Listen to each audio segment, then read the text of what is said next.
Palay-Aralan sa Radyo, School on the Air program ng Department of Agriculture. Abalang-abalang magandang si Binibining Aurora sa walang patumanggang pagkuha ng litrato sa palayan ng kanyang ama. Kailangan daw niyang maibalita kung kailangan na bang mag-abono ng nitroheno sa palayan. Nabasa kasi niya sa PhilRice Facebook page na katakam-takam sa mga peste ang palayang bugbog sa pataba. Ano bang kababalaghan ang ginagawa mo dyan, Aurora? At para yung pagpindot mo? Dyan pa mismo sa palayan? Ano ba nakain mo, bata ka? Baka naman nagayuma ka na. Ay, eto ba, Aling Ising? Inaalam ko kasi kung kailangan na ba ng palay ng patabang nitroheno. Baka kasi hindi pa. Sayang naman ang pambili.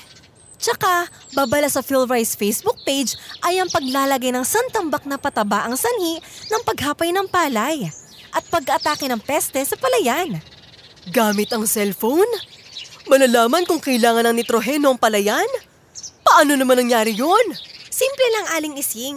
Pipicturean lang ang dahon ng palay at magbibigay na ng reseta. Rekomendasyon ang Leaf Color Computing o LCC mobile app. Sasabihin kung gutom na si nitroheno ang palay o busog pa naman. Ang galing yan ah! May bayad ba yan? Naku, baka mahal. Aling Ising, libre po. Walang bayad. Nasaan po ba ang cellphone nyo at nang ma-download ko na po sa gadget nyo? Ida-download ko na rin yung iba pang digital applications na pwedeng gamitin sa pagsasaka. Libre din ba yan? Libre po! As in free for all! Download ko na ang Rice Crop Manager, -1 Element Technique, AgriDoc, Leaf Color Computing, at Binhing Palay apps. Ayos!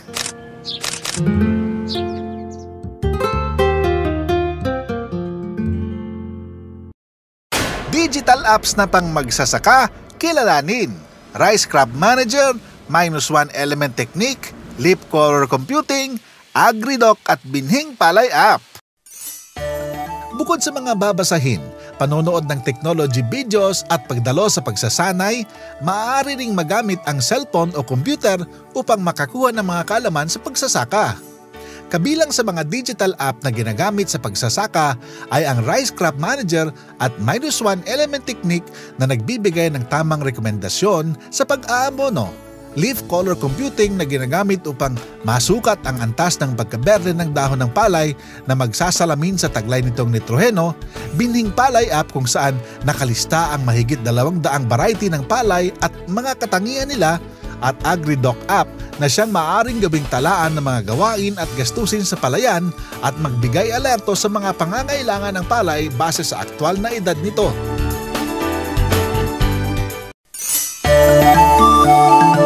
Magandang araw mga kamagsasaka!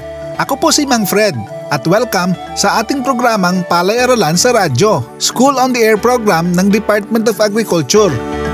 Usapang digital application tayo ngayong araw.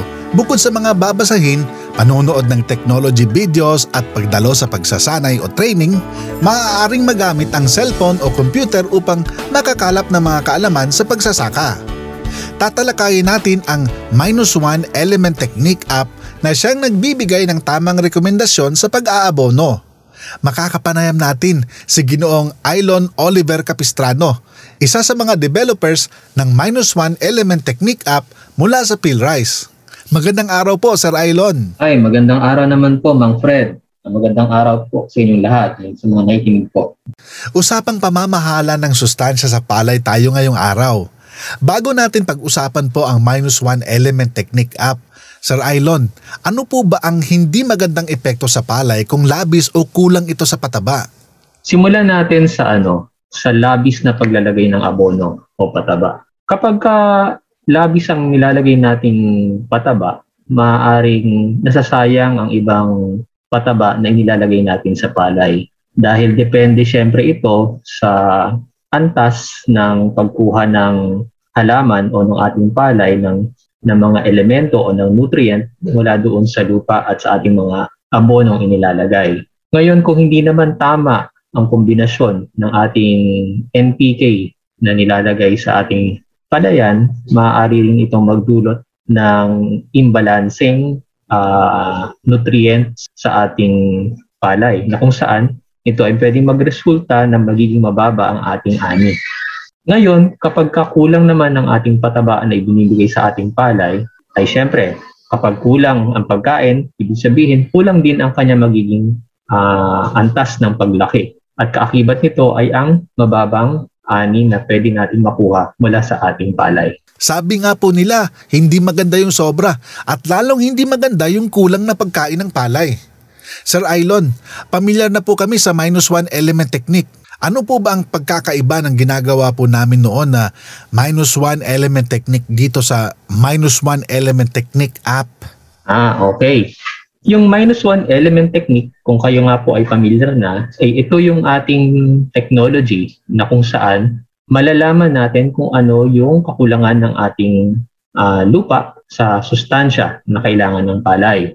Ngayon, yung MOWET app o yung -1 element technique app ay ginawa namin isang teknolohiyang ginawa natin upang mag-complement doon sa ating MOWET kit. Anong ibig po sabihin ng complement?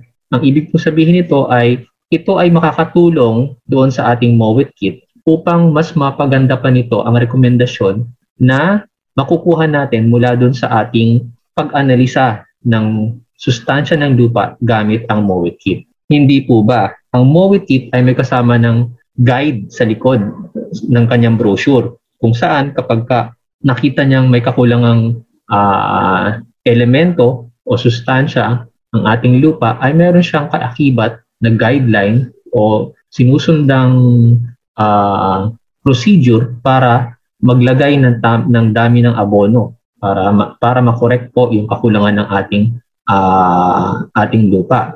Ngayon, ito po kasing guideline na ito ay medyo general kung tutuusin. Hindi po niya sinasabi na kapag kaunti lang ang kakulangan ng ating lupa, ay kaunti lang yung dapat nating ibigay. At hindi rin niya naman po sinasabi na kapag malaki ang pangangailangan ng ating lupa sa sustansya, ay dapat malaki din ang ating o madami din ang abono na dapat nating ilagay. Isa pa rito, kulang po o hindi kulang, nakalimita po sa 4 na tonelada na target yield kapag wet season, 5 tonelada na target yield kapag dry season ang target o yung pinupuntirya ng ating MOWET kit. Ngayon, kung ang palay po na ating gagamitin sa ating bukid ay kayang umani ng mga 7 tonelada, yung nakalagay po na guideline ay maaaring kulang at hindi niya maabot yung potential ng ating variety na ginamit. So malilimitahan siya doon sa 5 tonelada o 4 na tonelada lang na ani ng palay. Ibig sabihin po pala Sir Aylon, kapag gumamit ka ng MOWET app ay kailangan mo pa rin mag-establish ng MOWET setup.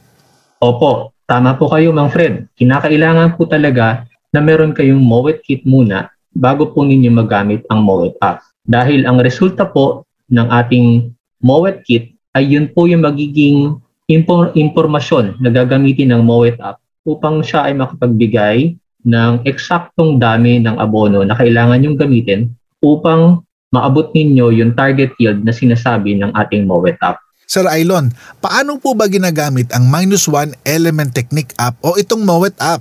Okay. Ang MOWET app po ay kapag ito po ay na-download na ninyo sa inyong mga cellphone, napakadali lang po nitong gamitin. Sasagutan nyo lang po yung mga katanungan na hihingiin ng ating MOWET app mula sa anong variety ang gagamitin ninyo at anong variety yung ginamit ninyo nung nakaraang anihan, gaano karami yung naani, kailan nyo po balak gamitin yung rekomendasyon na ibibigay ng MOWET app, kung ito ba ay para sa tag-araw o para sa tag-ulan, yung sistema po ng pagtatanim, kung ito po ba ay lipat tanim o sabog tanim, at kung inihahalo po natin ang dayami pagkatapos ng ating anihan. Pagkatapos po masagutan yung mga impormasyon na yon, ang susunod pong itanong sa inyo o kailangan yung sagutin ay kung ano po yung mga abono na maaari nyong mabili na malapit sa inyong lugar at kung alam po ninyo ang presyo ng bawat abono na ito.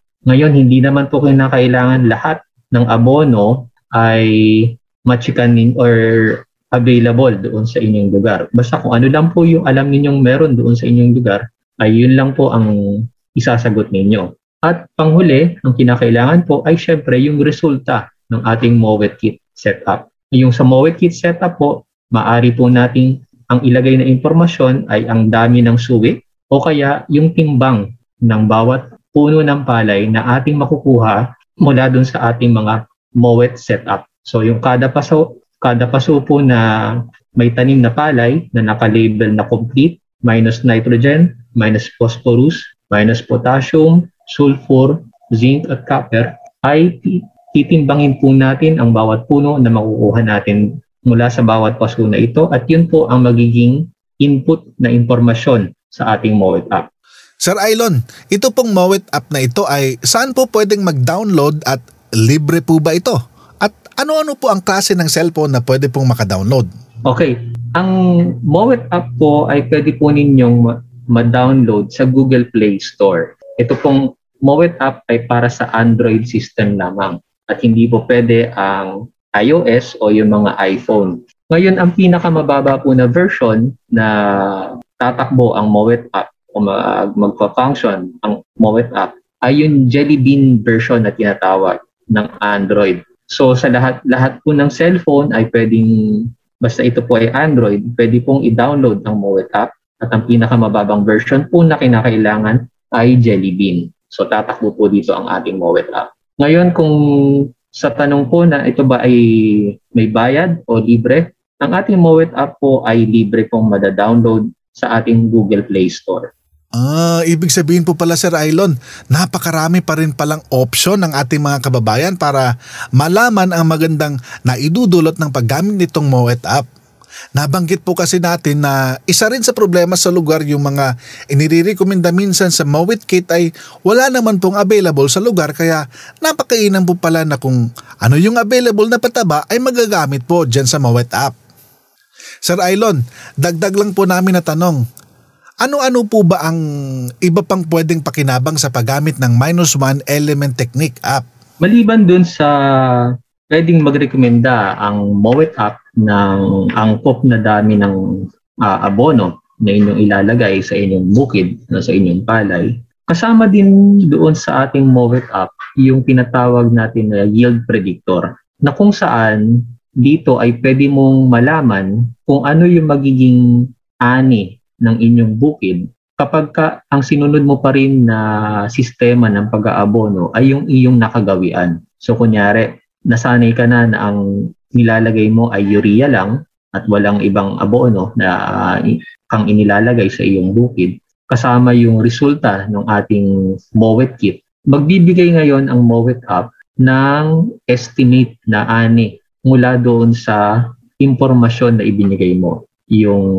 Ito lang yung ginagamit mong pataba, ito yung resulta ng MOVET kit. So yun po yung isa pang feature na makikita o magagamit natin sa ating MOVET app. Ngayon, ano po ang gamit nito? Ano po ang gamit ng yield predictor? So base doon sa resulta ng yield predictor, nakikita mo na pwede ka palang mag-ani ng ganito karaming tonelada ng palay.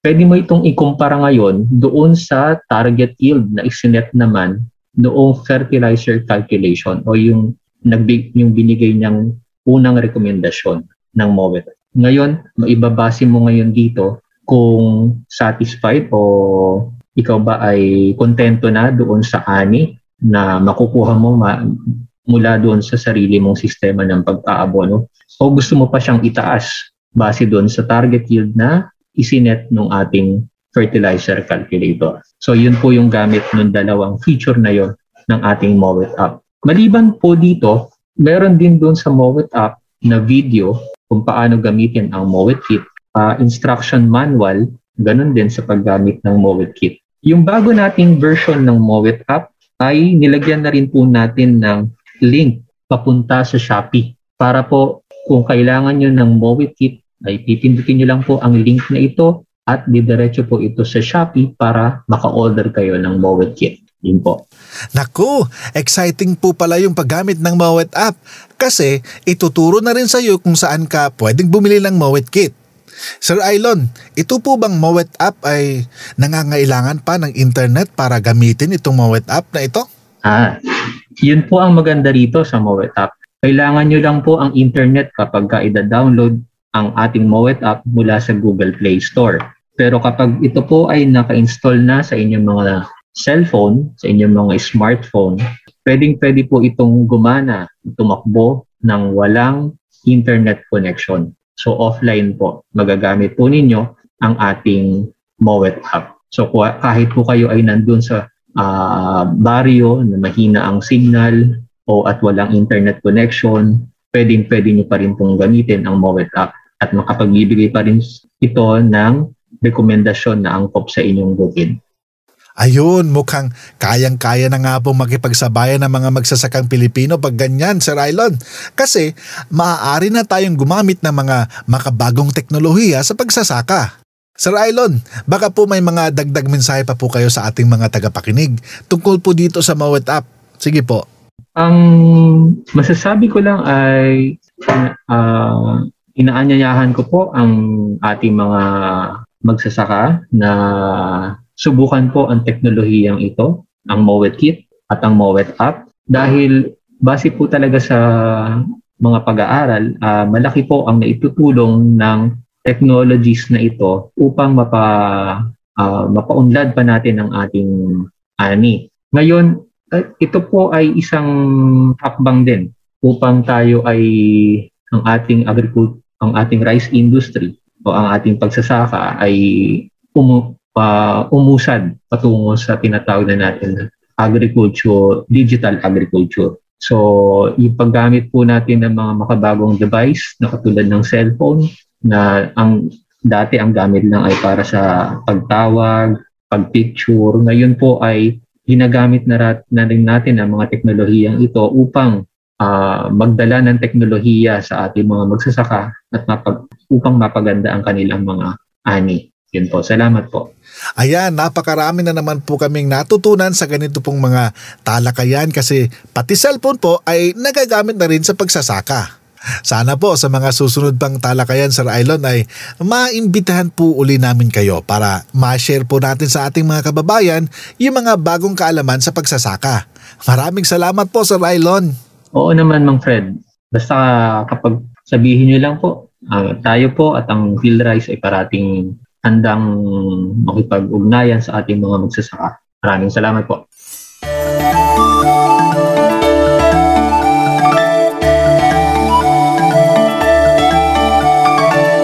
Sa halagang 280 pesos ay mabibili ang formulasyon ng Mowet na siyang kakailanganin mo sa paggamit ng Mowet app. Sa paggamit ng Mowet, nalalaman ng kakulangan na sustansya sa lupa sa loob ng 30 hanggang 45 araw. Ang resulta nito ay nagsasalamin ng pangkalahatang kalagayan ng kahit anong variety na gamit. Matapos isagawa ang Mowet test, malalaman ng eksaktong dami ng ipapataba ayon sa yugto ng palay at panahon ng pagpapataba sa tulong ng paggamit naman ng Mowet app. Ang Mowet app naman ang siyang magtutuos o magkukompute ng pataba na iyong ilalagay. Hihingin ng Mowet app ang mga impormasyon tungkol sa variety na ginamit sa nakalipas na anihan at gagamitin sa darating na taniman, dami ng inani, schedule ng taniman at paraan ng pagtatanim, lipat tanim ba o direct seeding. Importante din na isama ang pangalan, lokasyon at cellphone number na ginagamit ng magsasaka. Base sa nakalipas na pagsusuri, kaya ng Mowet app na pataasin ang ani ng 1 hanggang 2 tonelada kada ektarya mula sa karaniwang ani ng magsasaka. Sa paggamit ng Mowet app, kaya nitong sagarin ang potensyal na ani at kwentahin ang tamang dami at panahon na paglalagay ng abono base sa antas level ng kakulangan ng pataba sa lupa.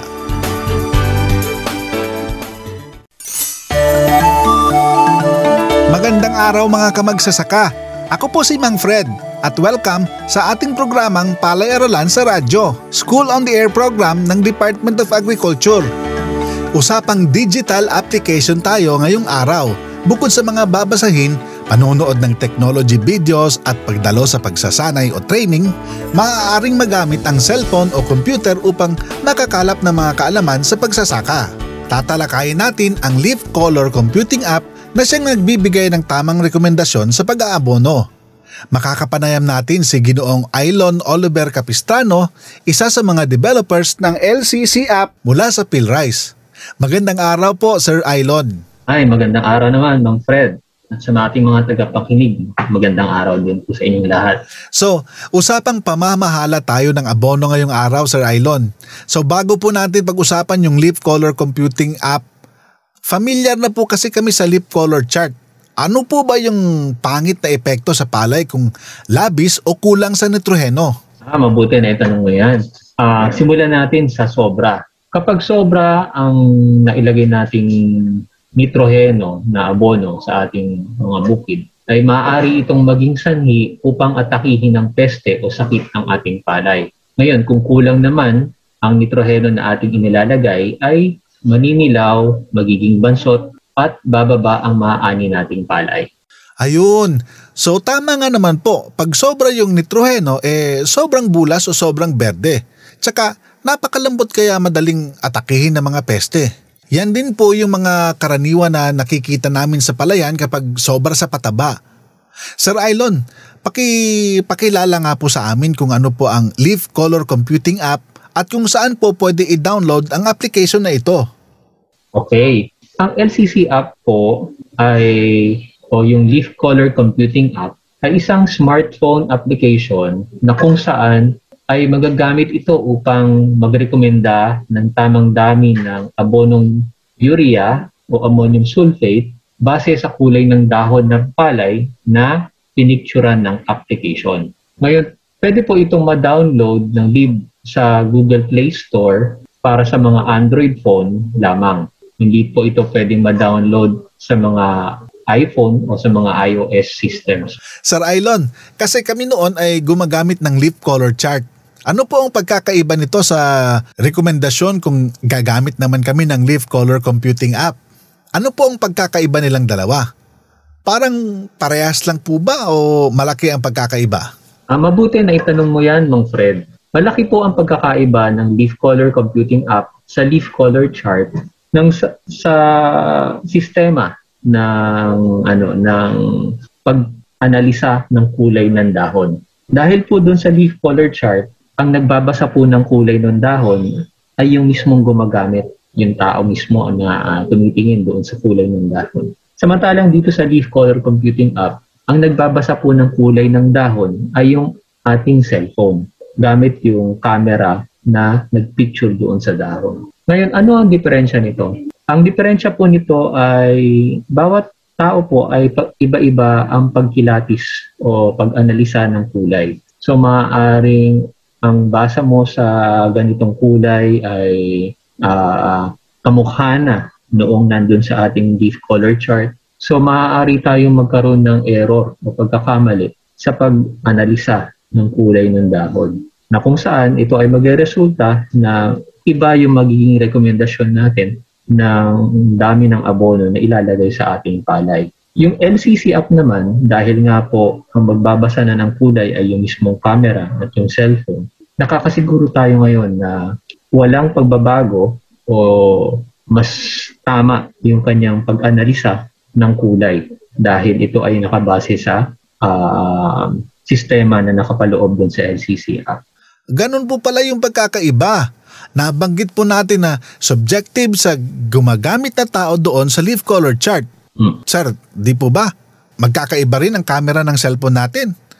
Mayroon po bang mga minimum requirement ng smartphone? Kasi may mataas ang camera, may mababa sa paggamit po ng leaf color computing app. Tama po kayo dyan. Marami po tayong klase ng cellphone. Merong mamahalin at meron din namang sakto lang. At ganoon din yung mga kamerang na naka-install doon sa bawat smartphone na iyon.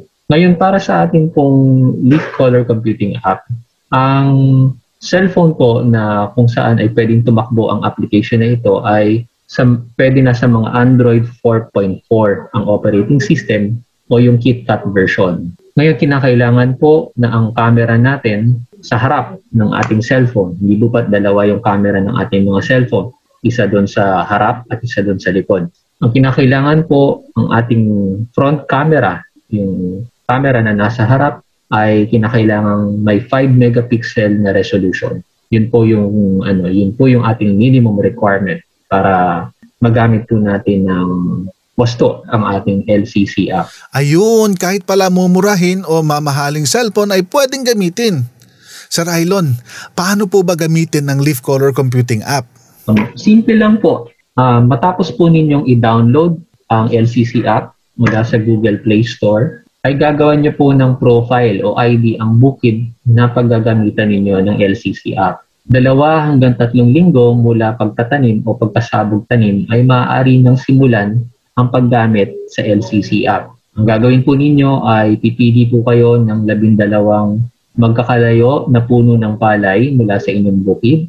At sa bawat puno naman ay pipili kayo ng pinakamataas at pinakabukang dahon na kung saan ay pipicturan nyo ito gamit camera na nasa harap ng cellphone. Sa pagkuha po ng picture ng dahon ay kailangan pong ilatag ninyo yung dahon sa ibabaw ng camera. At kapag lumitaw na po sa inyong screen ng cellphone yung kulay ng dahon, ay pindutin nyo na po yung para mapicturan yung dahon, yung camera. No? Pindutin nyo na po yung camera upang mapicturan yung dahon. Kapag nakumpleto nyo na po yung 12 picture ng dahon, ay pindutin nyo na lang po yung compute at magbibigay na po ng rekomendasyon ng LCC app kung gaano kadaming urea o ammonium sulfate ang dapat na ilagay. Paalala lamang po, no? Ang pinakamainam po na kumuha ng picture ng dahon ay sa pagitan po ng alas 8 hanggang alas 9 ng umaga. Ulitin nyo lang po ang pagpicture sa mga dahon kada 1 linggo. Ngayon may mga pagkakataon po na hindi ito magbibigay ng rekomendasyon dahil maaaring sapat pa ang nitroheno ng inyong palay ayon sa mga picture ng dahon na makukuha ng ating LCC app. Ang Leaf Color Computing app ay para rin po siyang leaf color chart. Halos ganun din po pala. So doon din po sa mga oras ay nabanggit natin na halos kasing parehas lang ng leaf color chart. Sir Ailon, pakibahagi naman po, ano po yung mga pakinabang kapag gumamit po ng Leaf Color Computing app yung ating mga magsasaka? Ang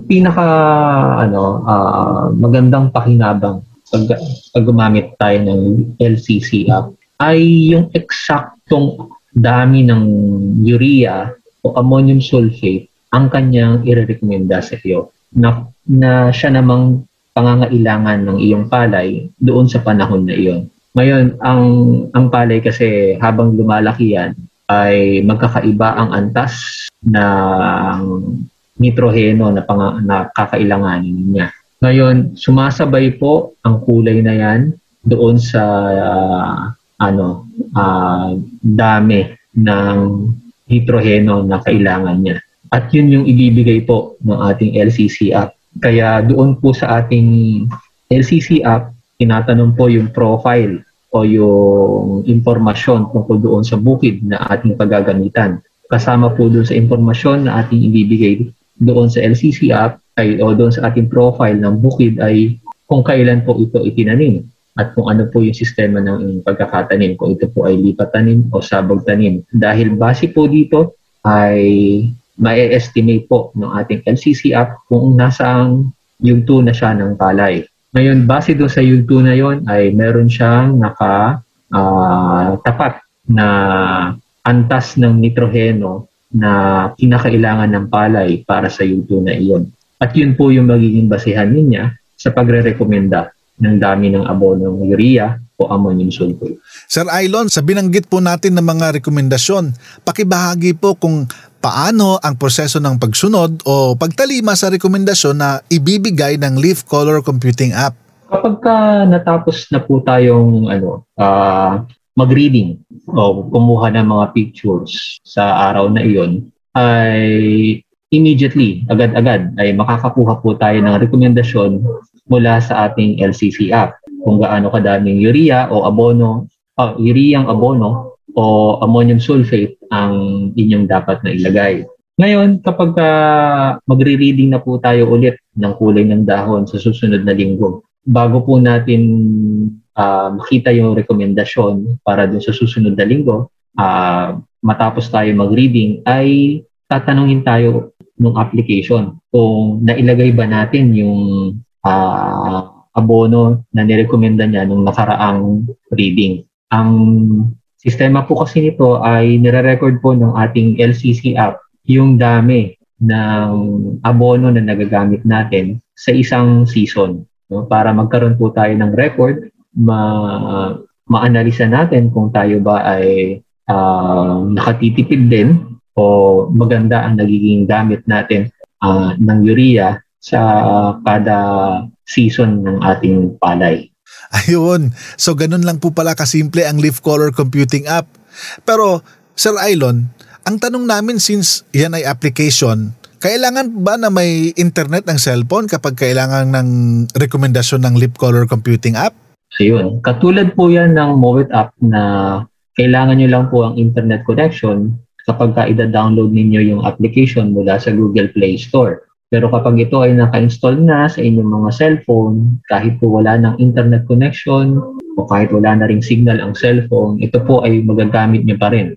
Dahil naka-built-in na po dun sa application yung kanyang formula para pagka natapos na kayong mag-picture ng dahon, ay magko-compute na siya kung gaano karaming bonong urea o ammonium sulfate ang dapat ninyong ilagay. Ngayon, maidagdag ko pala, bukod po sa urea, ay meron din po siyang suggestion kung gaano kadaming potassium na fertilizer ang dapat ninyong ilagay pagdating ng panicle initiation. Iyon po ay suggestion lamang. Kung wala pong ideya ang ating mga magsasaka na gumagamit ng LCC app, kung gaano karaming abonong potash ang dapat niyang ilagay. So meron siyang kasamang suggestion din po ng potash pagdating sa PI. Pati po pala yung top dress na tinatawag ng mga magsasaka ay pwede pa nang mag-recommend yung leaf color computing app, Sir Ailon. May dagdag lang po kami na tanong kasi may mga kababayan tayo na nagtatanim ng hybrid. Yung iba naman po ay inbred. Parehas lang ba ang rekomendasyon na binibigay ng leaf color computing app? Mabutit na itanong mo yan, Mang Fred. Noong dinidevelop natin yung LCC app dito sa PhilRice, pati hybrid po ay sinama natin sa pagtetest ng ating LCC app. So, base po dun sa aming mga resulta, pwedeng gamitin yung ating LCC app kahit po hybrid ang inyong tanim. Mas malaki nga lang ang kanyang nire-recommenda na dami ng abonong urea o ammonium sulfate dahil nga po ang ating mga hybrid ay mas malakas kumonsumo ng nitroheno dahil nga po kalimitan po sa ating mga hybrid ay mataas po ang kanilang binibigay na ani. Sir Ailon, kapag po ba gumamit ng leaf color computing app at sinunod yung mga rekomendasyon ay sigurado po na tataas ang ani ng mga magsasaka? Andun po tayo sa may kasiguruhan po na maganda po yung magiging ani. Dahil po, ang basihan po ng ating LCC app sa pagbibigay ng rekomendasyon ng abonong urea ay nakabase po doon sa pangangailangan talaga ng palay sa yugto na iyon ng kanyang paglaki. Ngayon, kapag ka, di ba, ang nutrisyon, kapag ka po nasusunod ang nutrisyon, halaman man yan o sa palay, ay nagiging maganda ang kanyang bulas ng paglaki kapag tama po ang nutrisyon na naibibigay natin sa bawat yugto ng kanyang paglaki. So ganun din po yung sa palay. Dahil nga po nakabase ito sa requirement ng palay, kada yugto nito ay makakasiguro po tayo na maganda po ang magiging ani niya. Napakarami po ng aming natutunan sa pagbabahagi niyo po sa amin ng inyong kaalaman tungkol sa leaf color computing app, Sir Ailon. Baka may mga dagdag mensahe po kayo sa ating mga tagapakinig, lalo po sa ating mga kababayang magsasaka. Sa ating po mga magsasaka, inaanyayahan ko po kayo na subukan ang ating LCC app upang maitama natin ang dami ng abonong urea na nilalagay natin sa ating mga palay, maabot natin yung pinaka mataas na pwedeng anihin mula doon sa ating mga palay na itinatanim. So yun lang po. Salamat po. Maraming salamat po, Sir Ailon, sa pagpapaunlak niyo po sa amin para ibahagi ang paggamit po ng leaf color computing app. Sana po sa mga susunod na pagkakataon ay makapanayam ulit namin kayo para i-share sa ating mga kababayan, lalo na sa mga magsasaka, ang kaalaman po sa pagsasaka. Maraming salamat po. Okay, walang anuman. Maraming salamat din po sa inyong pakikinig.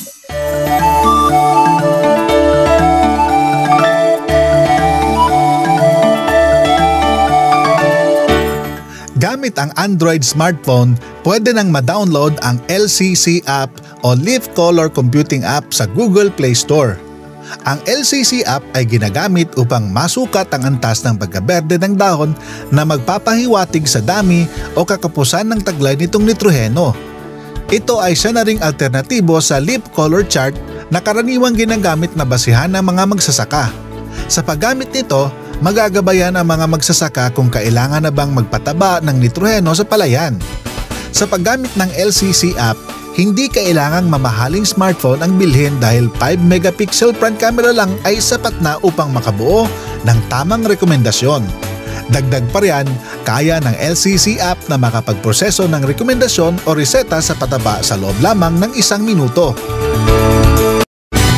Para sa karagdagang impormasyon sa pagpapalayan, mag-text o tumawag sa DA PhilRice Text Center bilang 0917-111-7423. I-like din ang DA PhilRice at Department of Agriculture Facebook pages nang updated ka sa usaping pagpapalayan.